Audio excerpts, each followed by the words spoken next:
بسم الله الرحمن الرحيم. السلام علیکم ورحمۃ اللہ وبرکاتہ.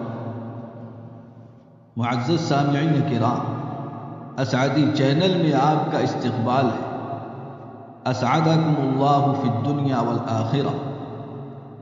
رشک کرتا ہے فلک ایسی زمیں پر اسعد، جس پہ دو چار گھڑی ذکر خدا ہوتا ہے.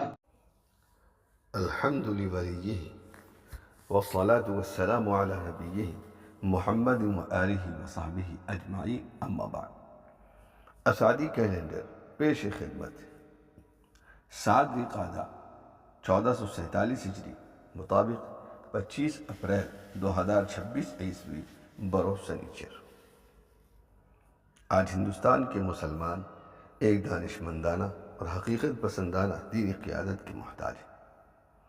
مفکر اسلام حضرت مولانا سید ابو الحسن علی میاں ندوی رحمہ اللہ نے 1982 عیسوی میں شہر حیدرآباد دکن کی ایک نشست میں علماء اور عوام و خواص کو مخاطب کرتے ہوئے فرمایا تھا: حضرات، علماء کا یہ بھی فرض ہے کہ وہ مسلمانوں کو زندگی کے حقائق، ملک کے حالات، ماحول کے تغیرات اور تقاضوں سے باخبر اور روشناس رکھیں.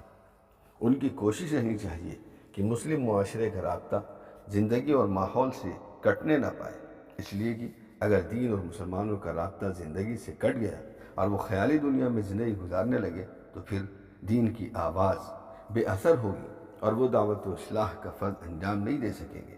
اور اتنا ہی نہیں ہوگا بلکہ اس دین کے حاملین کو اس ملک میں رہنا مشکل ہو جائے گا. تاریخ ہمیں بتاتی ہے کہ جہاں اہل علم سرپرستوں نے سب کچھ کیا لیکن زندگی کے حقائق سے امت کو روشناس نہیں کیا، اس ماحول میں اپنے فرائض کے انجام دینے کی انہوں نے تلقین نہیں کی، ایک اچھا شہری، ایک مفید عنصر بننے اور اس ملک کی قیادت حاصل کرنے کی اہلیت پیدا کرنے کی کوشش نہیں کی، وہاں اس ملک نے ان کو اس طرح اگل دیا جیسے لقمہ اگلا جاتا ہے اور ان کو اگل کر باہر پھینک دیا، اس لیے کہ انہوں نے اپنی جگہ نہیں بنائی تھی. آج ہندوستان کے مسلمان ایک دانشمندانہ اور حقیقت پسندانہ دینی قیادت کے محتاج ہے. آپ اگر مسلمانوں کو 100% تہجد گزار بنا دیں، سب کو متقی و پرہیزگار بنا دیں، لیکن ان کا ماحول سے کوئی تعلق نہ ہو، وہ یہ نہ جانتے ہوں کہ ملک کدھر جا رہا ہے، ملک ڈوب رہا ہے، ملک میں بد اخلاقی وبا اور طوفان کی طرح پھیل رہی ہے، ملک میں مسلمانوں سے نفرت پیدا ہو رہی ہے، تو تاریخ کی شہادت ہے پھر تہجد 5 وقتوں کی نمازوں کا پڑھنا ہی مشکل ہو جائے گا.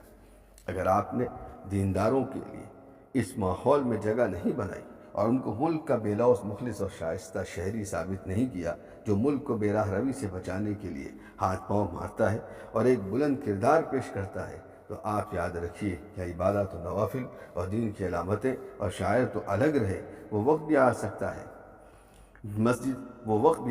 ہے کہ مسجدوں کا باقی رہنا بھی مشکل ہو جائے.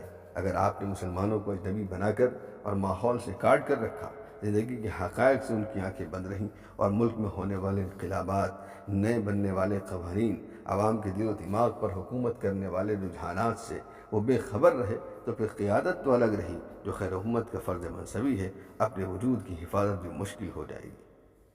کاروان زندگی جلد 2 صفحہ 373. والسلام علیکم ورحمۃ اللہ وبرکاتہ. الحمد لله رب العالمين والصلاة والسلام على رسوله محمد وعلى آله وصحبه أجمعين. اللهم أعز الإسلام والمسلمين وأذل الشرك والمشركين ودمر أعداءك أعداء الدين واجعل هذا البلد آمنا مطمئنا وسائر بلاد المسلمين.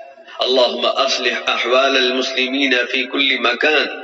اللهم أصلح حال إخواننا وأهلينا في فلسطين. اللهم آمن روعاتهم. اللهم احقن دماءهم واشف مرضاهم وتقبل شهداءهم. اللهم انصر إخواننا المجاهدين في فلسطين. اللهم انتصر لهم من اليهود المحتلين الغاصبين. اللهم كن لهم معينا ونصيرا ومؤيدا وظهيرا. اللهم طهر المسجد الأقصى من اليهود المحتلين الغاصبين. اللهم احفظ المسجد الأقصى. اللهم اجعله سامقا عزيزا إلى يوم القيامة. بفضلك وجودك وكرمك يا أرحم الراحمين وصلى الله على النبي الكريم۔ اے اللہ تعالی اسلام اور مسلمانوں کو عزت عطا فرمائیے، شرک اور مشرکین کو ذلیل فرمائیے، اپنے اور دین کے دشمنوں کو نیست و نابود فرما لیجیے، فلسطین کو اور تمام ممالک اسلامیہ کو امن و امان والا بنا لیجیے۔ اے اللہ تعالی ساری دنیا کے مسلمانوں کے احوال درست فرما لیجیے، ہمارے بھائی فلسطینیوں کے احوال کو درست فرما لیجیے، ان کے خوف کو امن میں بدل دیجیے، ان کی جانوں کی حفاظت فرمائیے، ان کے بیماروں کو شفا عطا فرمائیے اور ان کے شہیدوں کو قبول فرمائیے۔ اے اللہ تعالی ہمارے فلسطینی بھائیوں کی مدد فرمائیے، غاصب و قابض یہودیوں کے مقابلے میں اہل فلسطین کی مدد فرمائیے اور ان کا معین و مددگار بن جائیے۔ اے اللہ تعالی مسجد اقصی کو غاصب و قابض یہود سے پاک فرما دیجیے، مسجد اقصی کی حفاظت فرمائیے اور اپنے فضل و کرم سے اسے قیامت کے دن تک بلند و بالا اور قابل احترام بنا دیجیے۔ آمین یا رب العالمین بحرمت سید الابرار صلی اللہ علیہ وآلہ وسلم۔